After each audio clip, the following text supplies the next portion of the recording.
Hey guys, this is Jonathan, what I call it attraction. I'm a dating and relationship expert specializing in helping you understand attraction.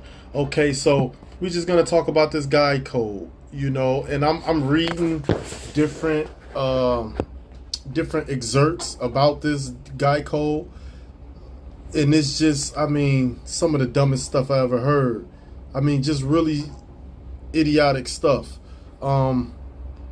They have something about it on essence.com. There's many different, so-called dating sites or forums where they speak about girl code and guy code, and or whatever. So on essence.com it says, "What is your dating code of honor?"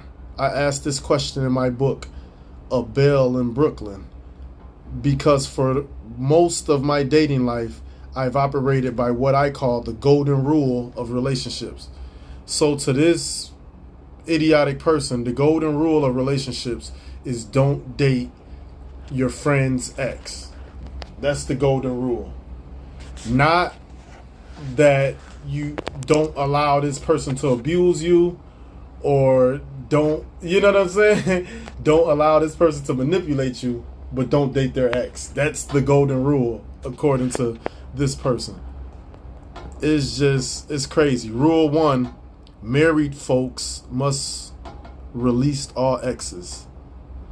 Said married people are not obligated to hook up, arrange blind dates, or introduce their single friends to said exes.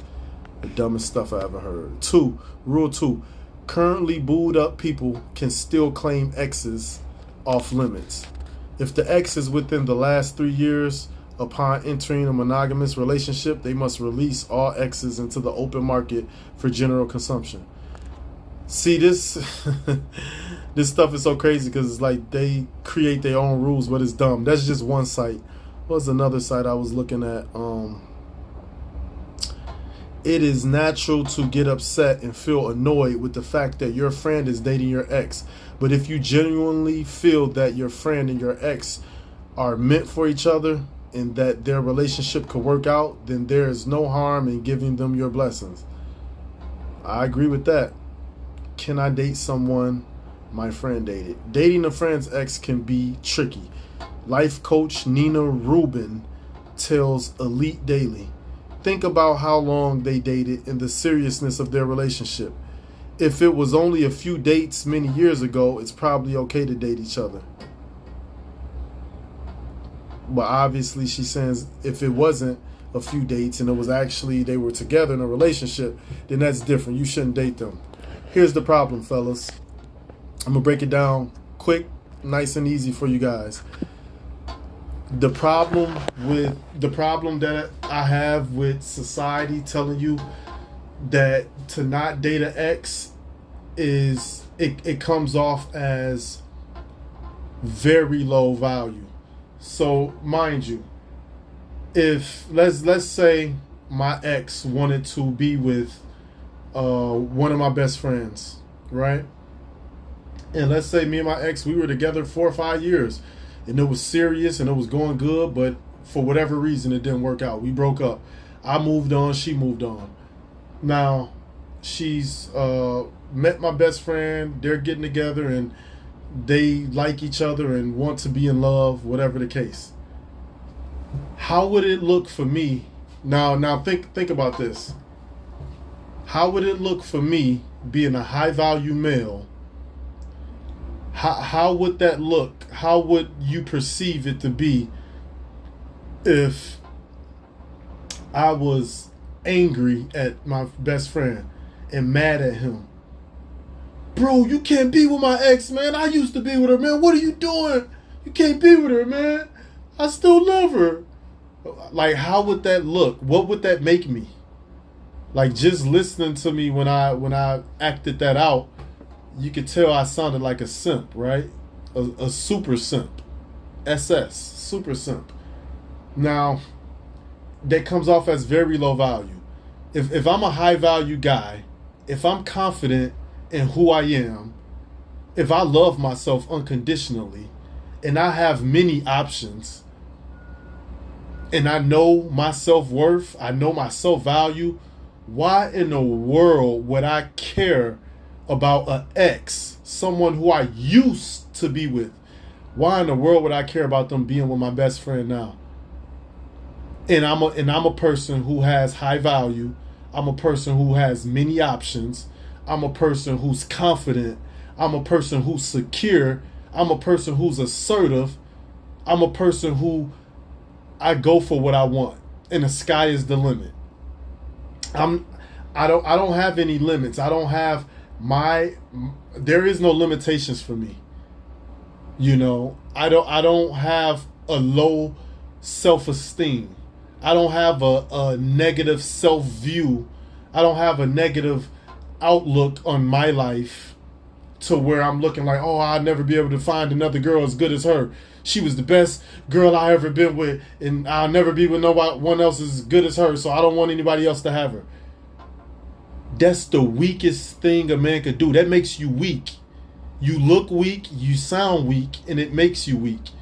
And a woman doesn't respect a weak man. A woman can never respect a weak man, and a woman can never be with a man she doesn't respect. It's outrageous, you know, because these are all low value thoughts. These are people who are desperate. These are people who have no options. These are people who are at the bottom of the totem pole. I mean, the literal scum on the bottom of your shoe. These are those people where they're so desperate and so like their value is so low in their eyes, they actually want to possess and take authorship over someone that doesn't belong to them. What kind of nonsense is that? I mean, it's disturbing, to be honest with you. It's very disturbing to know that people are this insecure, that you don't have anybody else in your you know what I'm saying? Like you don't have no one else. You know, you don't got no other tools in your belt. You know, you don't got nothing else in your toolkit. Like you're literally the bottom of the bottom. To be so insecure that the only way you can feel better about being alone and about not being able to have the woman you want because you're so afraid to get her, you're so afraid to be high value, you're so afraid to be, you know, who you are and to express yourself. The only way you feel better about yourself is trying to control another person's life and to possessing them as if they're yours, yet they don't belong to you. Not only do they don't belong to you, but they don't even want you, and they've moved on. That's very weak, that's very pathetic, that's very shameful. I don't respect people like that. People who act in that way, I don't respect you. You do not get my respect. Because it's beneath me. It's beneath me, and obviously I'm not better than anyone, but that's something that's beneath me.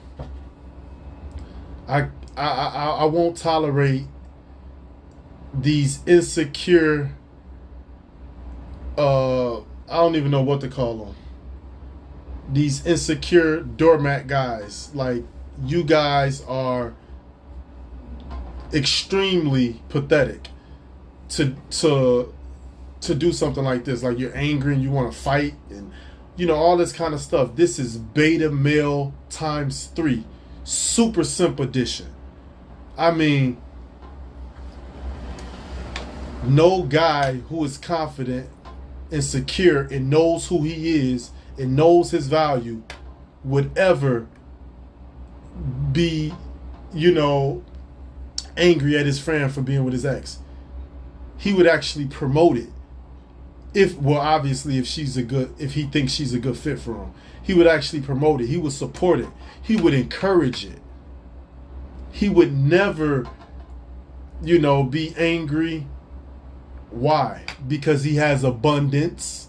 What is abundance? That means he has a lot, or he has the opportunity to have a lot. He's not in lack. A person who's in lack, they have a scarcity mindset. Everything is, the glass is half empty. Everything is, there's too many limitations in their way. A person with an abundance mindset, the sky is the limit. They can do any and all things, and there's no exceptions. They can have the most beautiful women on the planet, and as many of them as they want. So why in the world would they care about someone who they already had? We're not talking about someone they're currently with. We're talking about someone they already had. That's the most pathetic thing on the planet. This makes you very weak. This makes you very weak. And I mean, almost like you're not even a man anymore. You're just a woman. We're going to categorize you as a woman. You're not even a man anymore if you think like this, if this is your mentality.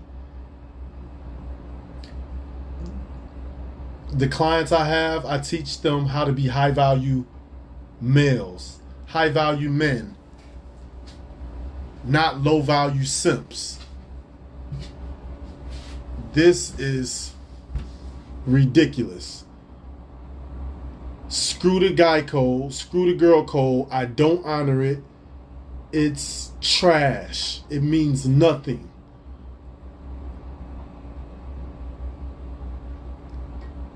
Unbelievable. If you like the content in this video, please like, subscribe, and share. And remember, love inspires, endures, uplifts, and bears all things.